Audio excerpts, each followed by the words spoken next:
Guys, we wanted to make a quick announcement before the show starts today. Michelle and I are both really connected closely to the East Coast trail running community, and we know that as ultra runners and trail runners, we as a community can really rally together and come together and help those in need. And Appalachia needs us right now. Hurricane Helene left destruction, in Florida and Georgia, stretching all the way up through South Carolina, North Carolina, Virginia, and Tennessee. Thousands are still without power.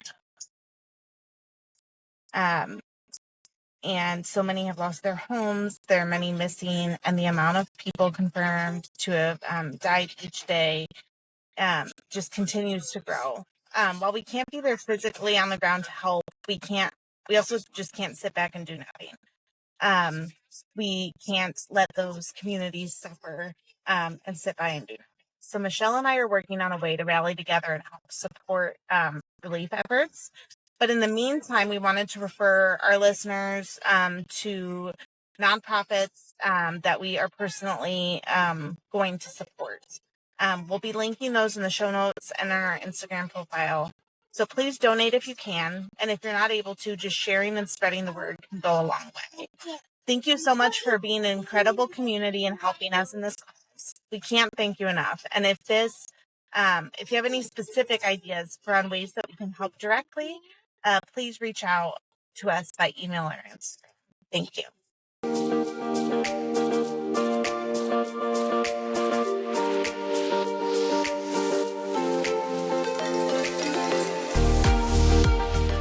DNFs are a part of ultra running. As we seek the buckles, the finish lines, and the crazy distances, we experience a lot of failure along the way too. I'm Heidi. And I'm Michelle, and we're both ultra runners and ultra running coaches who want to know more about the dreaded DNF, how, when, and why they happen, but more importantly, how we learn, we move forward, and we get back up to run again.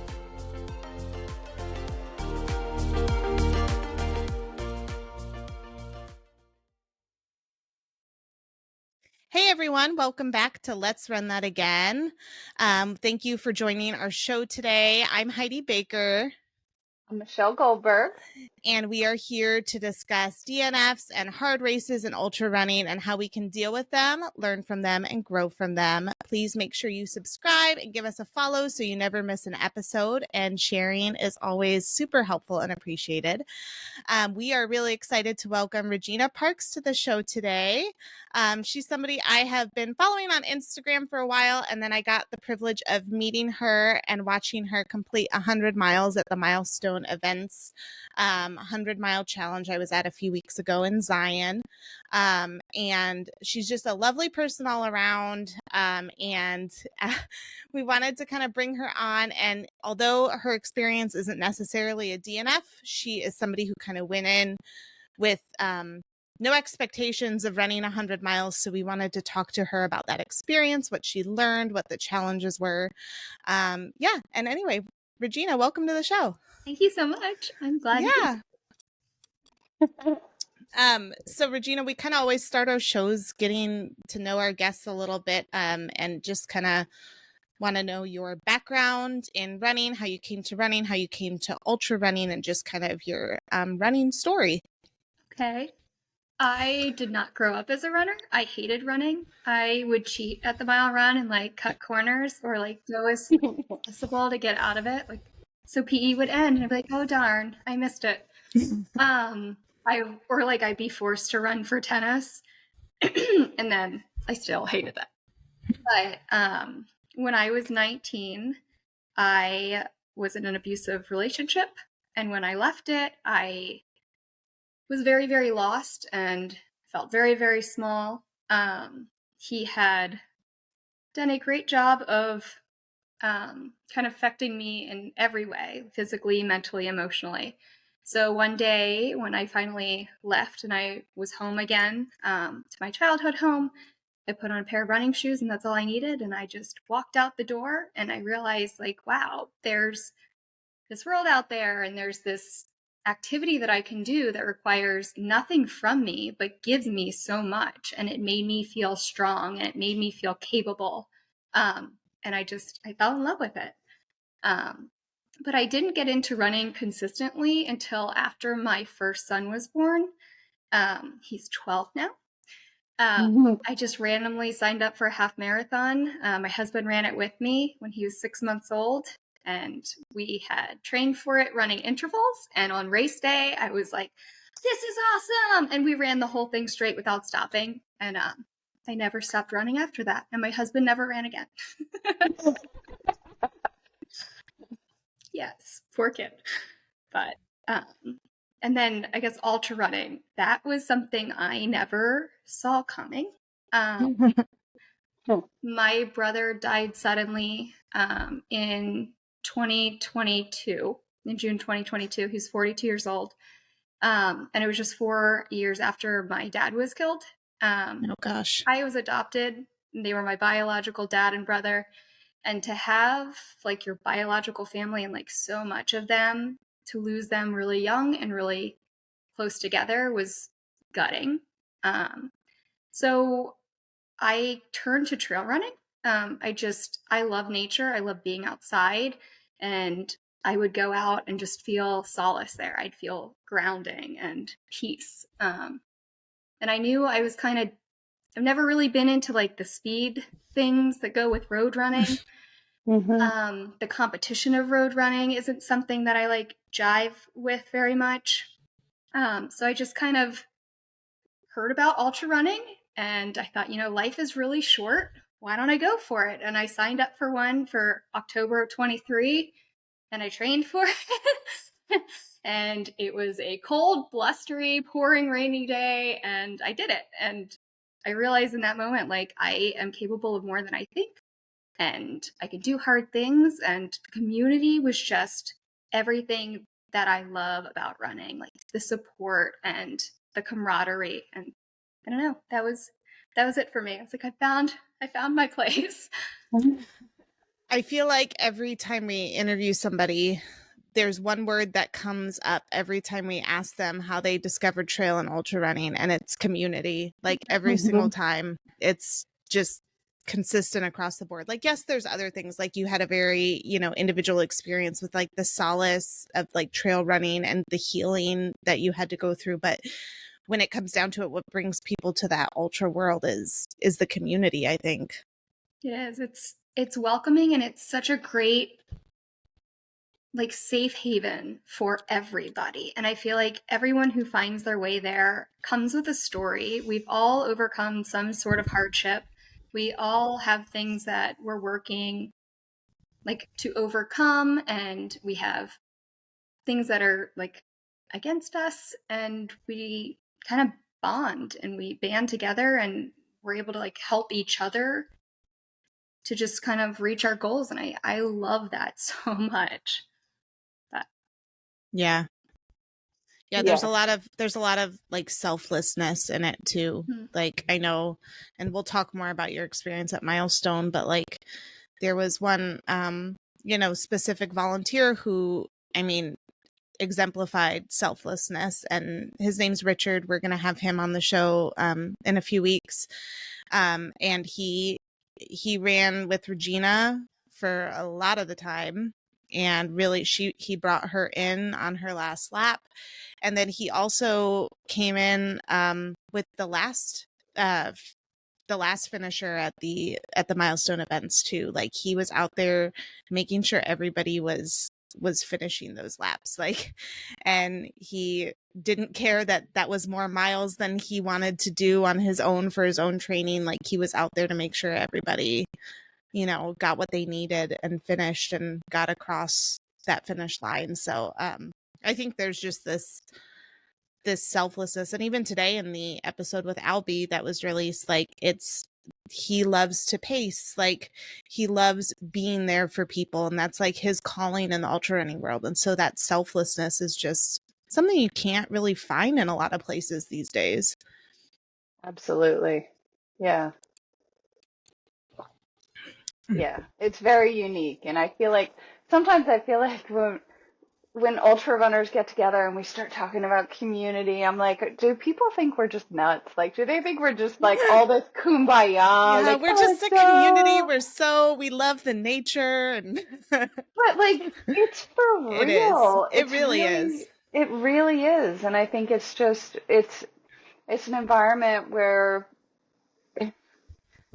there are like no exclusions. Like everyone's welcome. And, you know, when it comes down to it, we're all just out there trying to do something really hard, really to kind of like give ourselves the chance to see what we can do.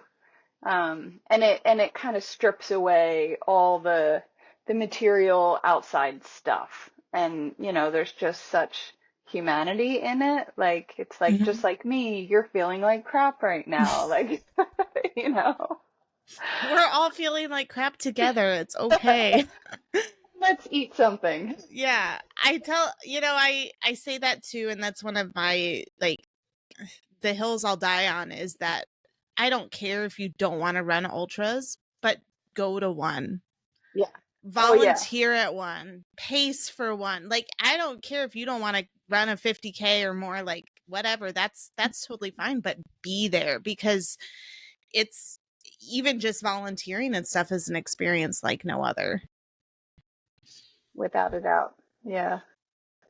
So, Regina, tell us a little bit about how you came to milestone events. And I mean, I was there too, but I'm going to let Regina talk more about it. I was just there volunteering. So I love hearing the perspective of somebody like as an athlete, because this was the inaugural event for them. So I ran my second ultra marathon in April, and I thought, you know, after coming off 2 back-to-back ultra cycles, I should take a season of less running. So I signed up for my first half Ironman, and then just from one extreme to another. 2 weeks later, Katie reached out and said, "Hey, do you want to come to Zion and run 100 miles?" And I said, "I don't know. I'll have to think about that."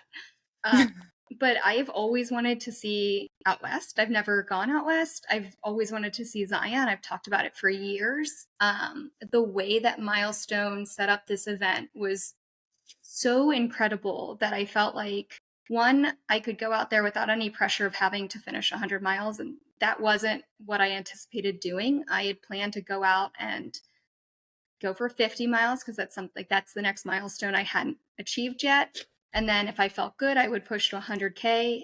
And that was where I had planned to stop. But how they set it up, where you could go just a loop at a time, and it was just so inclusive, and it was really accessible to everybody. I felt like I really wanted to be a part of that and see what it was all about and see their vision come to life. And I'm really, really glad I did. So, Regina, was your longest distance before heading out to Milestone, was that 50K? Yes, it was. Yes.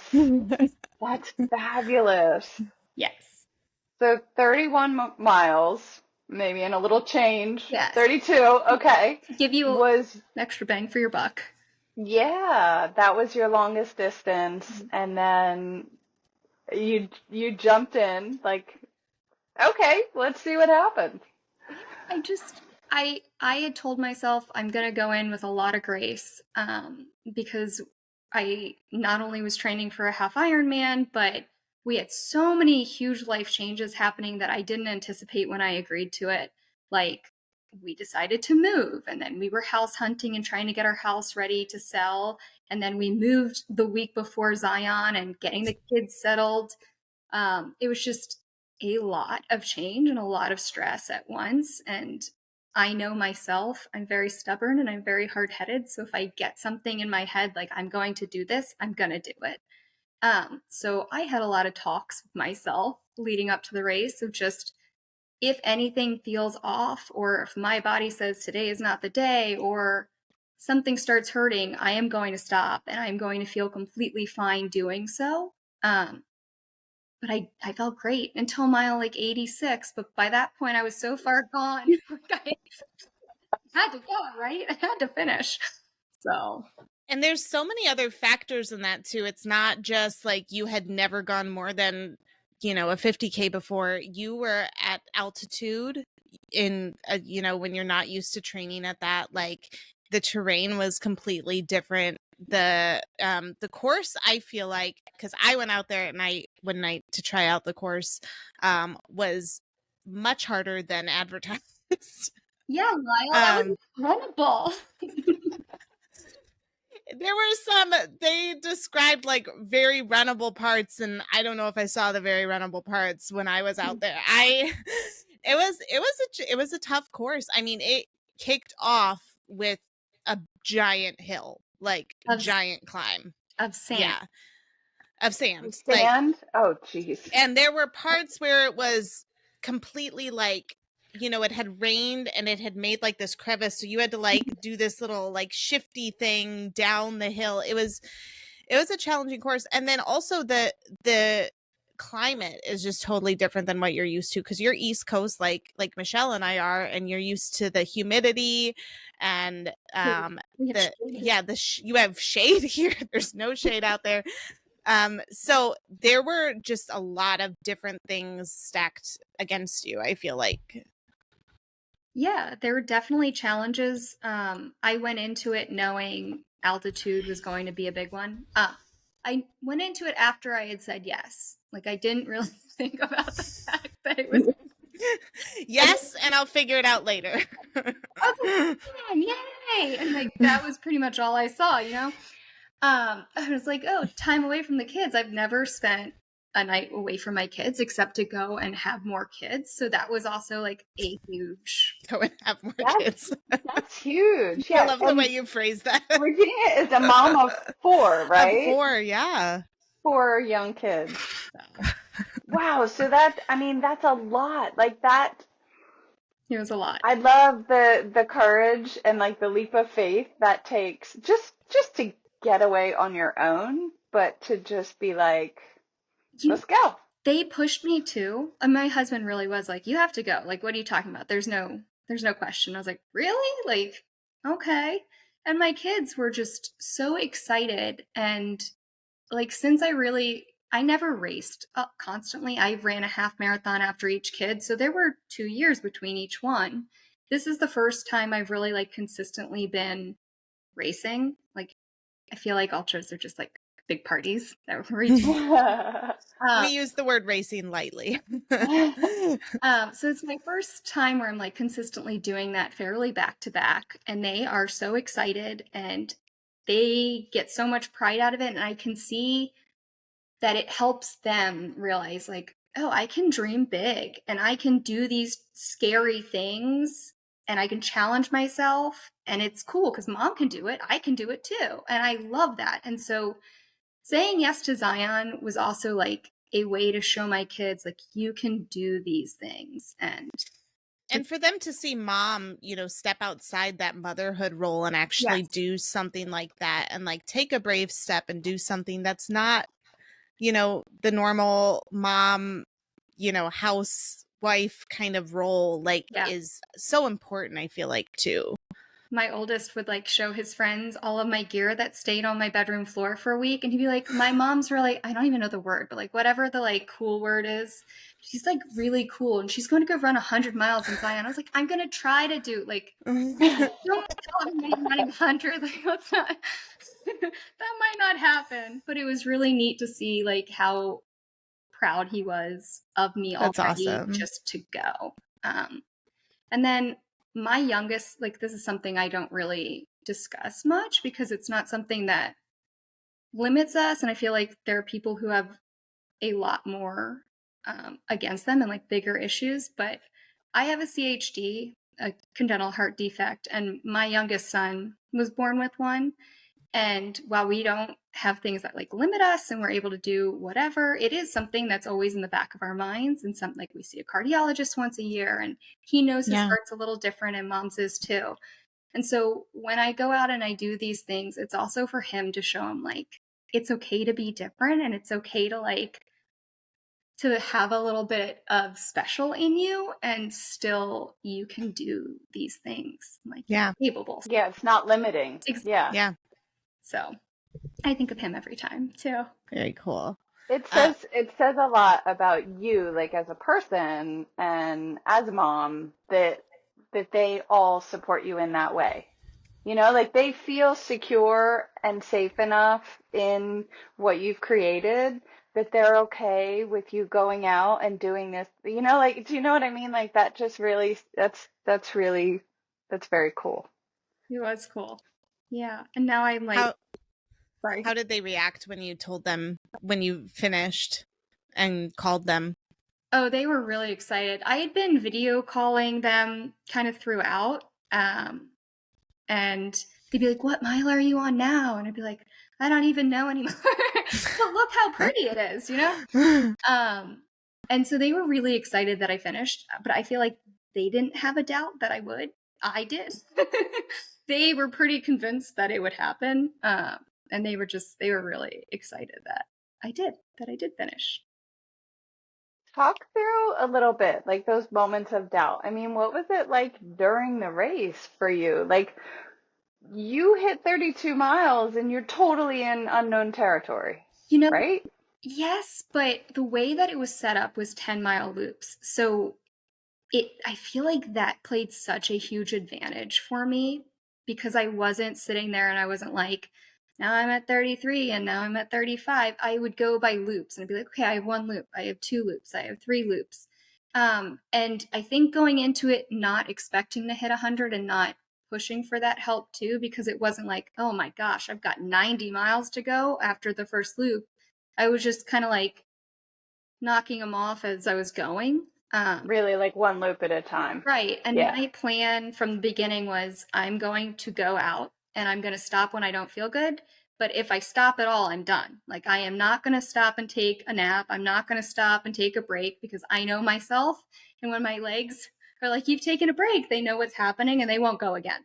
So, And just to give the listeners who aren't familiar with this event, like kind of a, what Regina's talking about is this event was set up where the participants had 60 hours to complete, however much they were going to complete, with the ultimate goal being 100 miles. And it was at the resort, like it was taking place at the resort where everybody was staying. So if people came back from a 10-mile loop and they wanted to go eat a meal, they could do that. They could go sleep in their tent for a couple hours. They could go to the pool and cool off. They did not have to complete everything all at once. They could take breaks. And so what Regina means, like, she wasn't going to take a break. Like, she wasn't going to, some people chose to, not run in the heat of the day and run in the cooler hours and stuff like that. So, but Regina went straight through pretty much. You completed it in pretty much what would be a typical 100-mile like finishing time. It was a little over 34 hours, I think. And that's like a more traditional like 100-mile like time frame. yeah.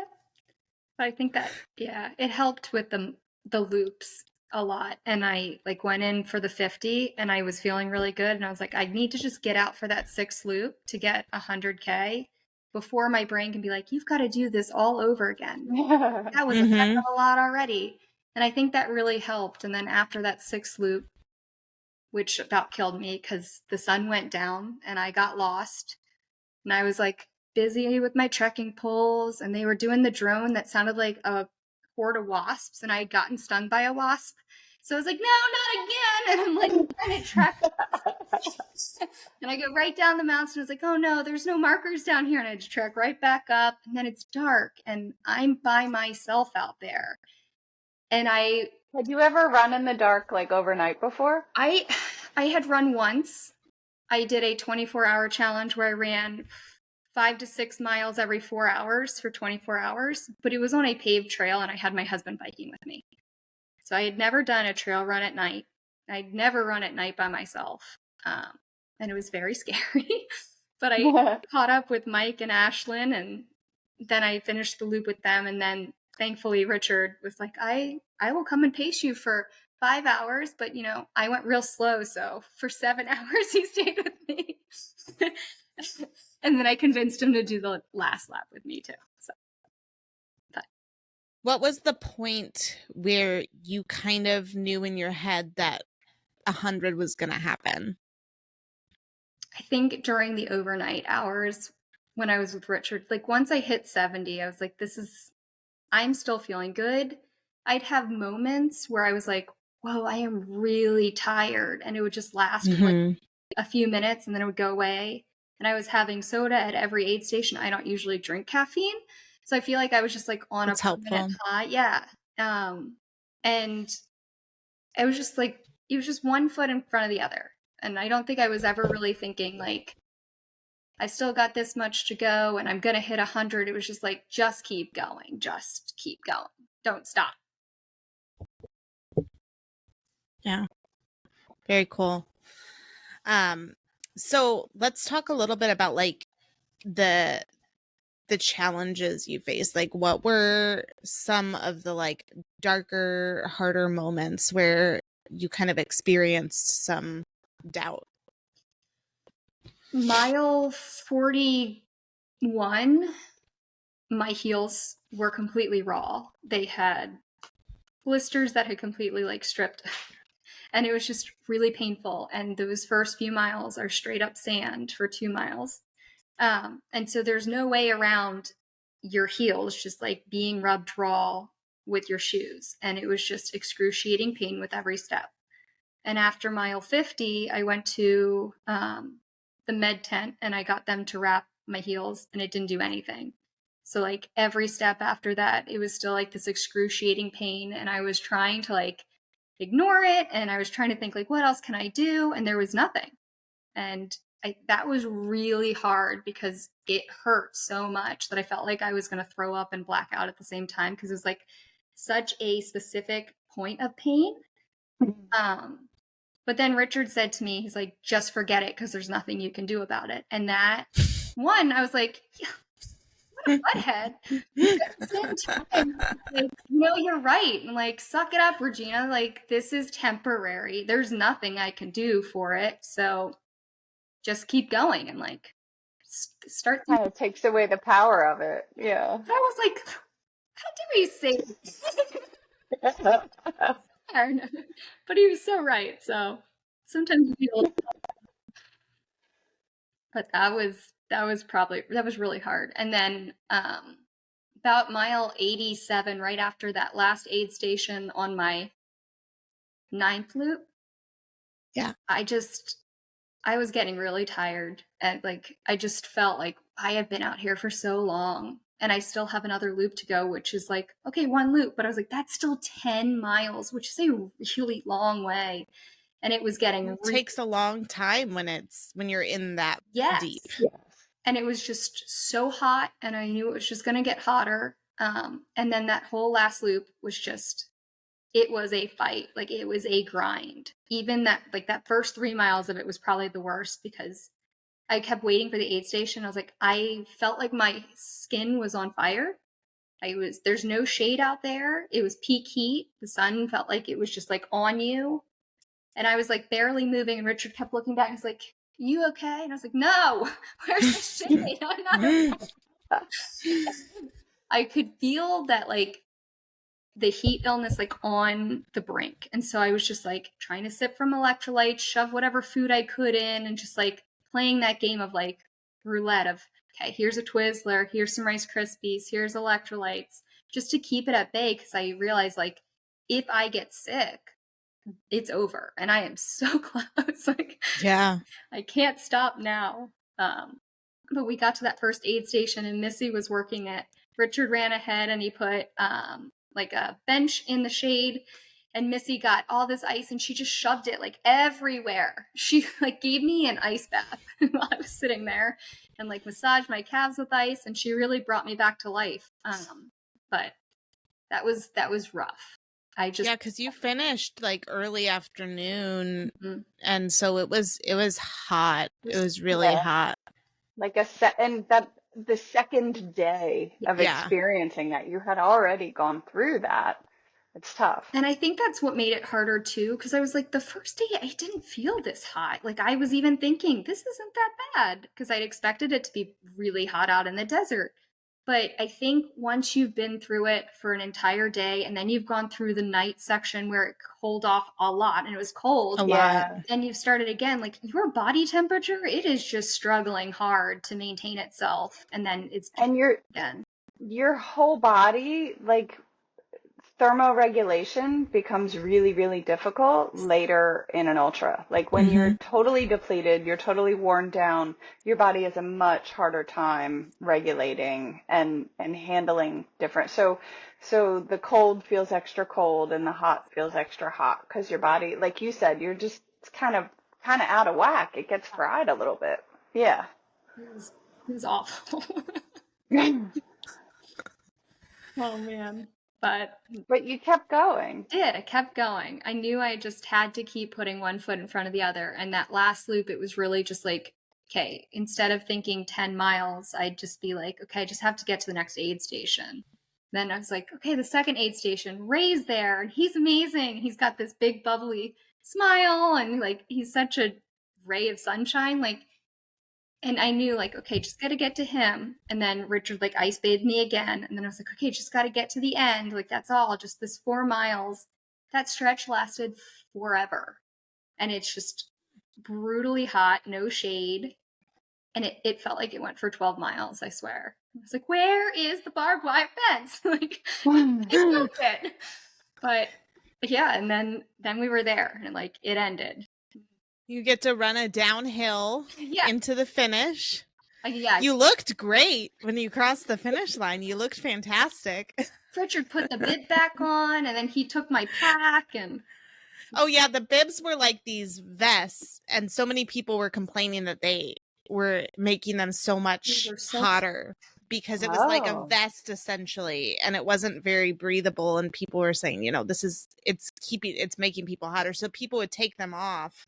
Oh, wow. And then like you'd get a gold bib on your last loop. They were normally like a blue, and the gold bib meant you were on your last loop. And so she wanted it for the pictures, so she had to like throw it on real quick before she came down the hill. I want it for the pictures, and so I was like, okay. Oh yeah, that's true. When I was over, that's true.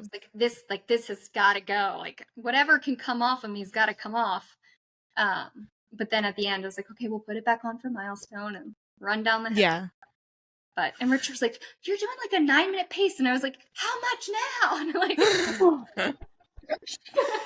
once you know the finish is there, you can fly. Your body finds an ability to move like it hasn't in a long time. It's crazy. Yeah. It was awesome. That's amazing. Wow. Congratulations. Thank you. And I know for you, like, I think part of your success, like, is that you really have fueling down really well. Yeah. Ooh, talk about that. I feel like that definitely was an advantage for me because I know so many people who were out there were struggling with like GI distress and nausea and things like that. I didn't see anybody fuel on the first loop. And I know that was really hard because we were like all together and we were like adrenaline was pumping and we were just like, we're out here. This is so much fun. And it was dark still and it was really early. But I started at mile 3, like I do for all of my long runs. And I had Twizzlers in my pack and I just started. I was eating all the time. I stopped at every aid station and I got peanut butter and jelly sandwiches and I got Coke and I got Rice Krispies and watermelon. And then I would get pretzels and I'd shove them in my pockets to eat like between loops. And then I had my emotional support Twizzlers too.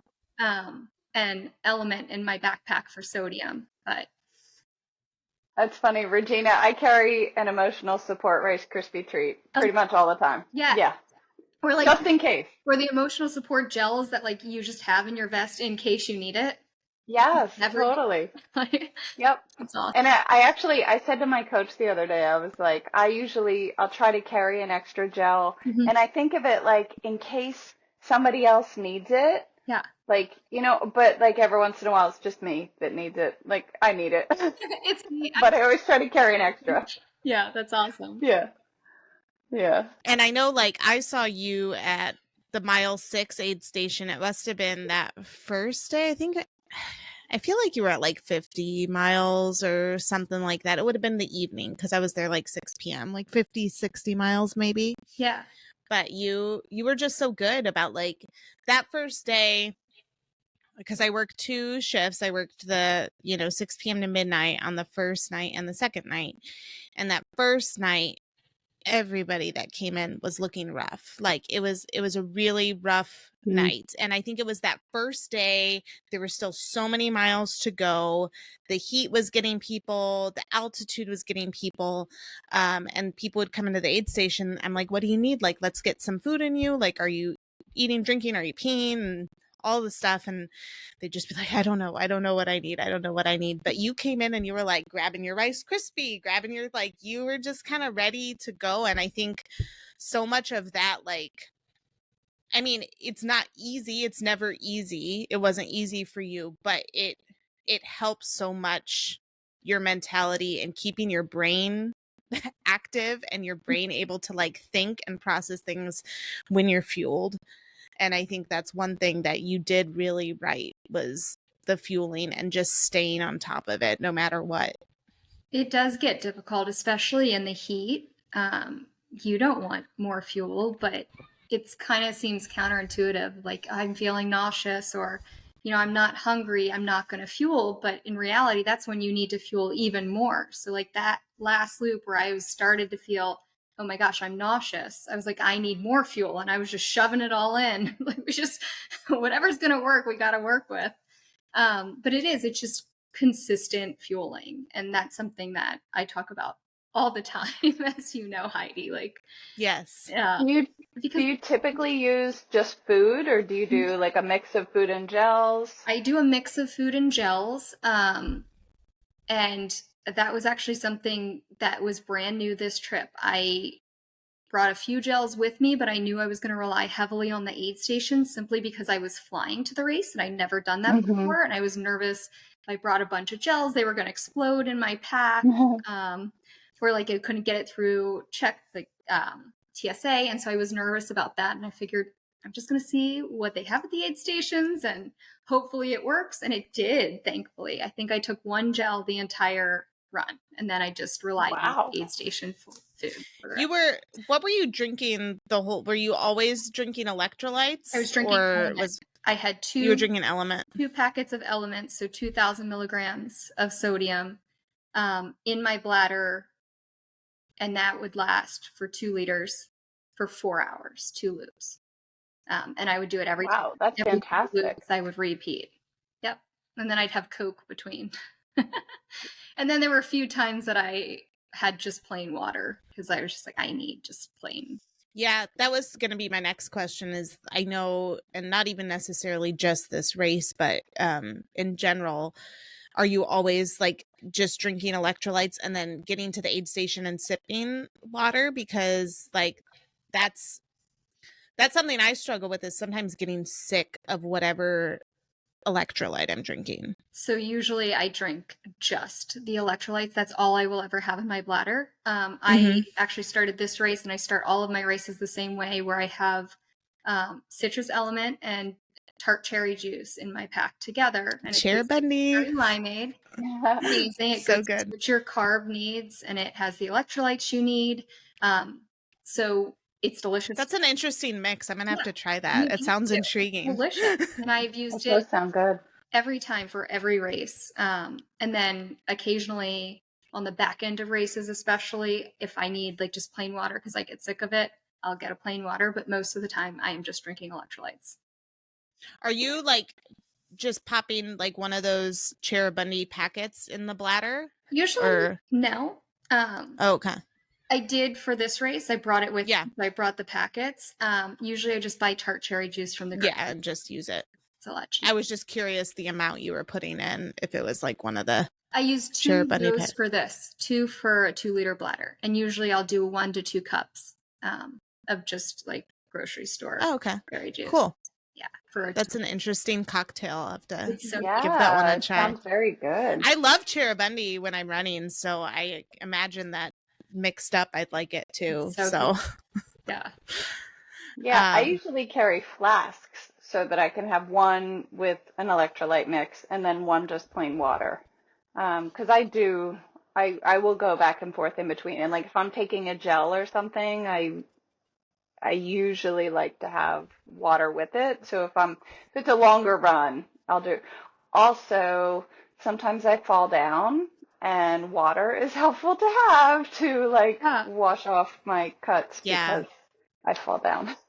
That's something I've started is Kayla was one of our guests on the show. She's like a dietitian, and she's like really into like ultra running and sports like dietitian stuff. And I worked with her for a bit because I would always have, like when I started with the flasks, well, when I had a bladder, I would do a bladder full of water, and then I'd carry my electrolytes in like a soft flask because I was scared I was going to get too sick of the electrolytes if I had them in the bladder.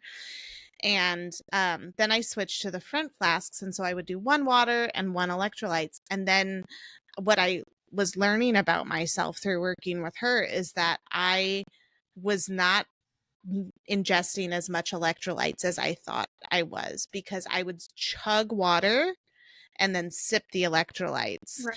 And so I was really like getting off balance. And so now I only store electrolytes in, sometimes I'll have like extra water, in another soft flask or something in my pack just to have, an emotional support extra water.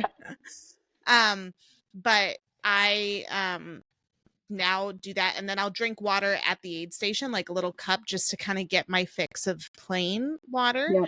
But I'm so much better about, because my electrolytes just aren't electrolytes. I drink Tailwind, and so when I'm behind on that, I'm behind on my carbs and my calories too. And so like I'm learning that I have to, in order so I don't have to do constant math of like, how much of this have I had, how much of this have I had, it's just easier to have straight up Tailwind with me. And I do the naked sometimes just to kind of give myself a flavor break. I mean, it's still sweet a little bit, but yeah, that's kind of what I've learned. So hopefully that's helpful to somebody here, since I went off on a tangent about it. It was a good tangent. It was helpful. Let's shift gears a little bit, Regina, and talk about your next goal, because I know I've talked you through this a little bit. You have so much. I love your support. Thank you. Regina is now gonna go ahead and do her Ironman in like a month. Try to do one. But yeah, so talk a little bit about that decision process, because I know you had like some doubts and you're a little nervous going into it. Yeah, so back in April, I had signed up for a half Ironman because it was on my bucket list. I wanted to do a season of less running. And then in the beginning of the training, I was training for like a 100-miler and a triathlon, but the triathlon was always my goal race, right? Until we started like the moving process, and I was like, I don't have time to do all this stuff, but I can always fit a run in. And so I really was just running, and biking and swimming, they fell off back in June. So then after Zion and like actually doing all 100 miles, which is a huge toll on your body, even if you feel good and you don't get injured, I knew like the recovery would be long, even if I felt good. I knew I hadn't swam or biked since June, and it's now September. And I only have until October 19th to train for this. I've never done a triathlon before. I hadn't swam since high school. I've never biked more than 20 miles before training started. So I was really nervous about going into it because it's a huge commitment, not just to do the race, but it's a time commitment to get to the race. It's a financial commitment to drive to the race, to stay there, especially for a family of 6. But I talked to you, Heidi, and a few other friends, and they just reminded me, like, you are stronger than you think, and you'll never know what you're capable of if you don't try, and you'll regret it if you don't try. So go for it, And I think that was one of my things too, is that I I feel like part of me was also looking for an excuse not to. Like, okay, this is a good reason to not do it because I was so scared that I'd fail. And I'm still very nervous about failing. But, you know, the only way to really like cement the fact that you will fail is to never try. You know, like that's how you guarantee failure, is to not even try. So I am started training last week, and I've got like 3 weeks of peak training, and then I'll taper and I start to triathlon. So yeah, we'll see. Sounds Yeah. about right. Where is the race? In Wilmington, North Carolina. Oh, nice. Yes. So the swim is supposed to be easy, and there's supposed to be a tide that helps you along. Somebody told me a Dorito bag made the cutoff, so I'm hoping if a Dorito bag floating can hope to have that. At least you have to be at least as fast as a Dorito bag. Yes. So, I mean, my sighting is not the best. So that, I mean, I got lost in Zion. So on a single track trail. So we'll see how I do in the water. But yes, it'll be. Yeah, when you came For to you. me asking if you should still do it, I was like, well, you're kind of asking the wrong person, because I host a DNF podcast. And so I'm all for trying the things and then failing and learning. So, I mean, not that I think you'll fail at all, but I think that's what I said to you, is like, there's going to be 2 scenarios here. Like, you go out and you do a great job and you have a blast and it's like an experience you'll never forget, or you go out and you maybe fall short, because that happens sometimes, but you still learned so much about yourself, and maybe it'll spark that drive to, you know, try again, or, you know, like, it's still going to be an experience, and you still like just go out and have fun is really my attitude with like everything. So Yep. And I also think about it that perspective, like, well, I'm definitely gonna fail, air quote, or like I'm definitely not gonna make it if I don't even give it a shot. Right. You know, like why limit ourselves?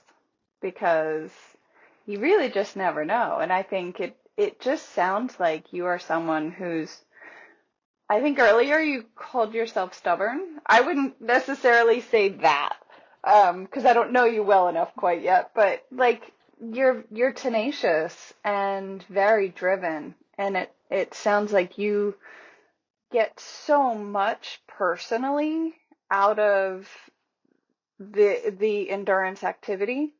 And I think when you have such a strong personal connection to it, sometimes maybe that helps to just, it helps us to dig a little deeper and, you know, really just put everything into it and just really give it a chance. You give yourself a chance.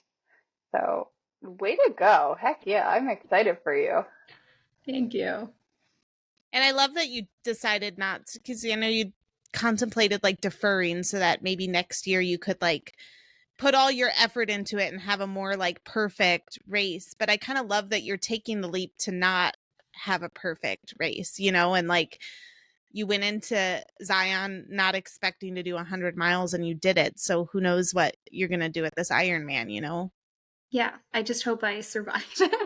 You will survive. You will. You will. Survive. You'll live to tell the tale, whatever the tale may be. Yeah, there's never going to be a perfect time to do anything. Yes. And there's Exactly. never a perfect training cycle. Like we Right. always have something, especially as parents, that come up. Like the kid gets sick, or like things happen and you get sick. So I think that also played a part in just like, I've got a fitness level right now, like a base, and just let's hope that translates to swimming and biking and transitioning. But kind of something like you mentioned, Michelle, is like, I get asked a lot, like, what are your goals for certain races? And it's the exact same for every single race. My biggest goal is to get to the starting line. And then my second goal is to get to the finish line. And the third goal is to enjoy the journey between. And so like, that's really it for this too, is I would love to get to the starting line. Like, please don't get sick. Kids, don't come home with something. Get to the finish line and hopefully enjoy it between. You know, it's never a time or a place or anything like that. It really is just seeing what I'm capable of and meeting people along the way. I feel like that's that's the coolest part of it all. But yeah. I think it's really easy for folks to forget what a big deal it is to just get to the start line. Yeah. Like, kudos to you for putting in the work, putting in the training, for orchestrating it, getting it all coordinated, and taking a chance and like getting your toes on that start line. That is a really big deal. Yeah. Yeah. And you've already accomplished your A goal. If you get to that start line, your A goal is completed no matter what that day. So Yes. that's Even, great.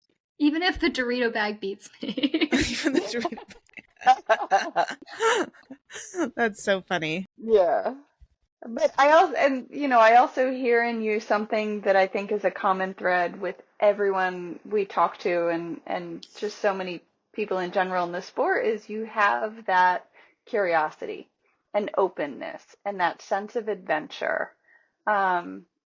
To like leave your whole family and go out west to Zion, now, Zion National to Utah for the first time ever out west and do this thing on your own and take a chance on yourself and finish 100 freaking miles.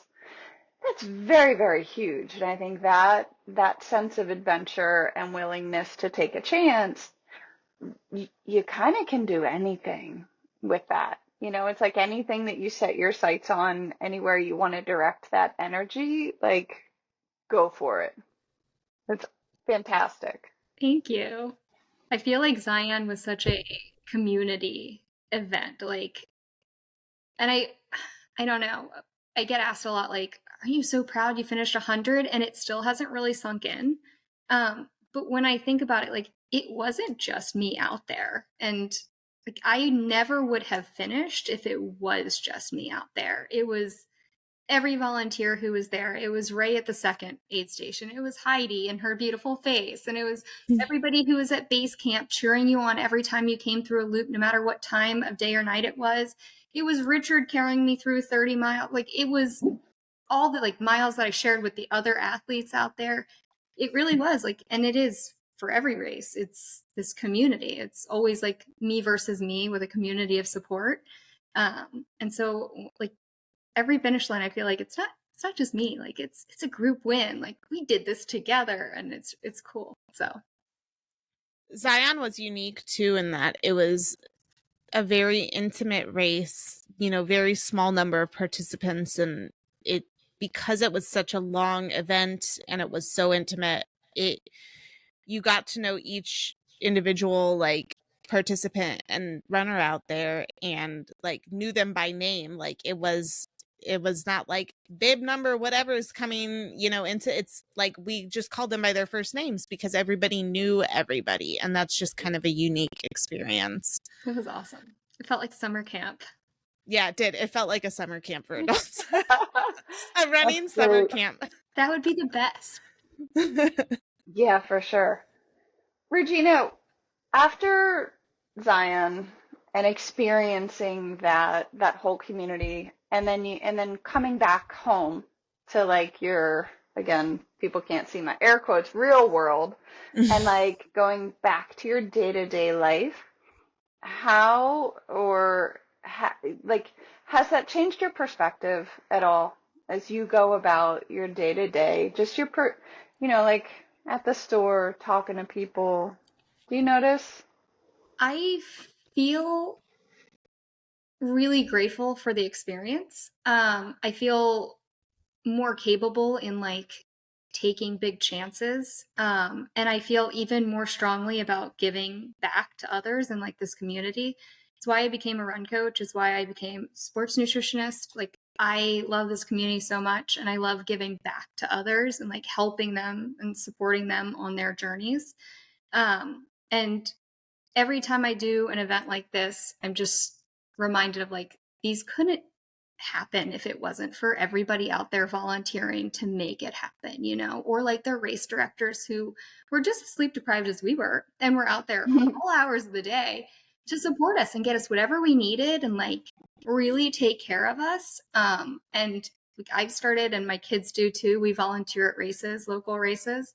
And I feel even more strongly about doing that more often and like getting my kids involved in it. They already are, but like they love it too. And they see what a huge impact they can make, even just sitting there and handing somebody a cup of water and saying good job. And like, they'll see my little one and he's like, he's just so precious. And they're like, how can we say no to a cup of water from him? And I'm like, oh, these people, let's go. And then they feel like the same, it's a circle. And then they feel like, oh, I want to do this event too. And no, it feels full circle. And so I guess to answer your question, the biggest change I feel is just, I feel even more grounded and confident that I have found where I belong, like in the ultra running community.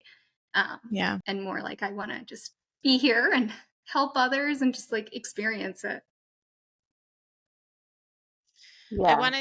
I wanted to ask you, so like I know leading up to Zion, your life was crazy, and you know, even if you hadn't been signed up for Zion, you might have fallen off the training for the Ironman no matter what, just because of life, and that happens. Do you think Zion gave you the confidence you needed to still say yes to that? It gave me you, and you gave me the confidence. Aw, that's so sweet.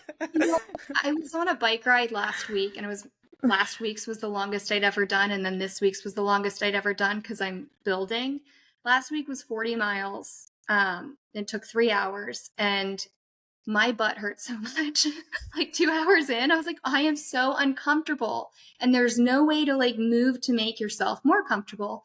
And I channeled Richard, and I was like, Richard would tell you couldn't do anything to change this, so you've got to just like redirect your thoughts. And it really helped. And so learning that in Zion and realizing like I went over 60 miles with heels that were completely destroyed in excruciating pain. I was able to do that for hours on end, miles on end. If I could do that, I can do this event. I've got 8.5 hours of pain. If I started the pain at the very beginning, that's all until cutoff. So I can do it. I can do really hard things and, you know, embrace the pain and embrace the discomfort and just push through anyway. So yeah, it did. It gave me a lot of confidence in that. It's very cool. Yeah, I was just thinking about that relationship of that, like, you know, because if, you know, life had still gone that way and you still were feeling worried about doing the Ironman, like if Zion was like one of the big factors in me, like, no, I can do like really hard things, because if you wouldn't have had that experience, it might have created a little more, you know, oh, for sure, anxiousness and self-doubt. Yeah. You know.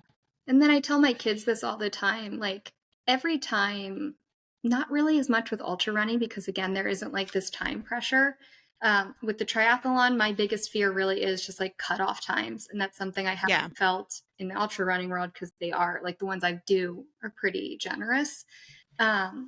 So I do feel like that time crunch, that road time kind of gives you, we're like, we've got to do a half marathon in 2 hours or a marathon in 4 hours, or it doesn't count, you know, just like, I don't know, these preconceived notions. But I kind of tell my kids, like, they've started doing cross country, my littlest and my 10-year-old, or my oldest does mountain biking. And I just explain, like, they're nervous and they're scared. And, you know, I am too sometimes. And that's good. It means that you're doing something that's outside of your comfort zone, that you're challenging yourself, and that it's important to you.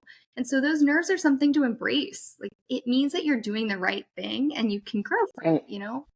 You can't grow in your comfort zone. So I think that's one of my favorite reframes, is to reframe that feeling of anxiety, because sometimes we can get caught in a head trip where it's like, oh God, like I'm so nervous, I'm so anxious, and what does this mean? It means I'm not good enough. But actually, if you reframe that, what it really means is that you care. Right. And it's your body preparing to act. You know, like all that butterfly, that agitation, that like, ugh, like that is your body getting ready to do the thing. And you need to be able to care about it, because that interest, that caring is what's going to get you through. Yeah. That's great. besides the Ironman, do you have anything else on your calendar or agenda that you're planning? I'd like to find a spring race. I was actually talking to some of the other cross country coaches, and they're like, I'm sure we could find a race to like make you do with us.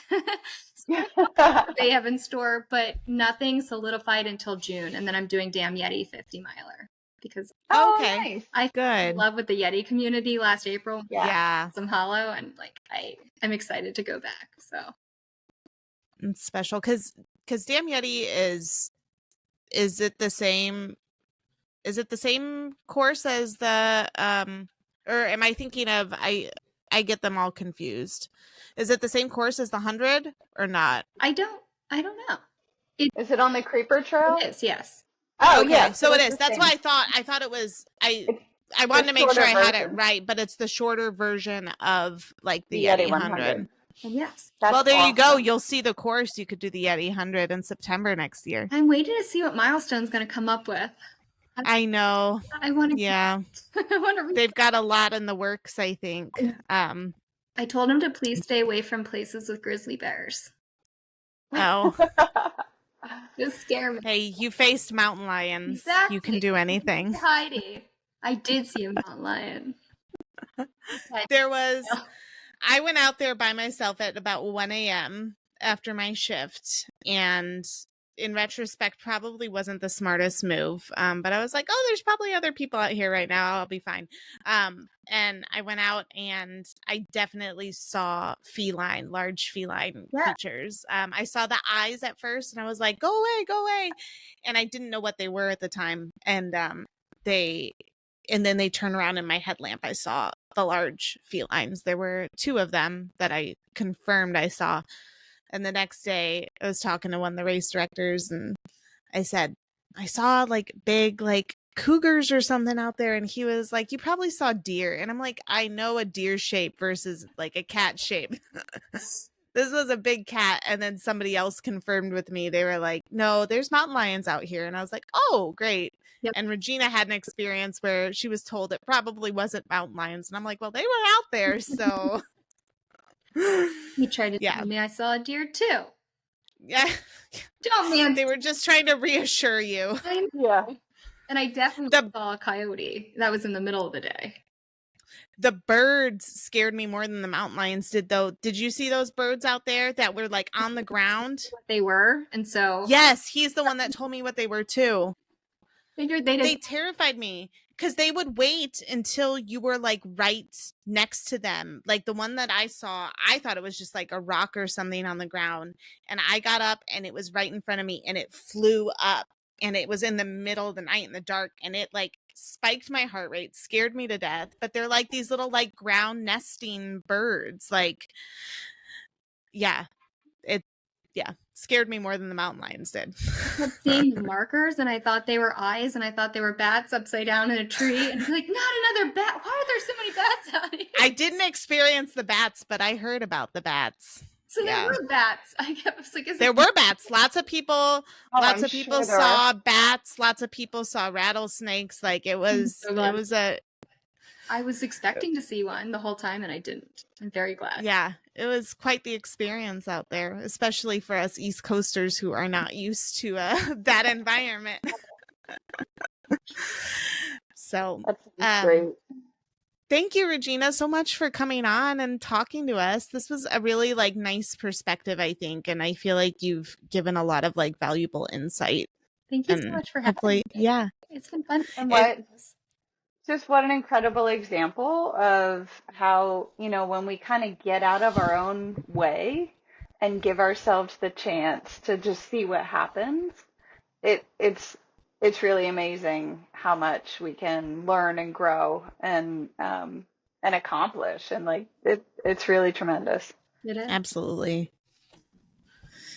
Yeah. So if people want to like follow you, you're on Instagram. You share your handle with us? Yeah, of course. It's Holy Regina.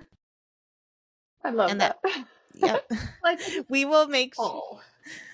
We'll make sure we tag her. Holy with a W. Yeah, Holy with a W, not not Saint Regina. Not Saint Regina. Although you may be very saintly. Yeah. We will make sure we put her handle in the show notes so you guys can follow her. She's always offering really good like fueling examples and advice, and is just kind of a fun follow. It's a fun mix of like helpful advice and funny like running anecdotes and everything. So be sure to give her a follow. And yeah, thank you again for coming on. This was really great. I think we're gonna wrap up our show there today. But yeah, thanks, Regina. Thank you. And we will we'll catch you guys next week, and just make sure you leave us a review, you know, all the normal things. Share, follow us on Instagram at Let's Run That Again, and we will see you guys next week. And remember, in the meantime, to stay curious and embrace the challenges.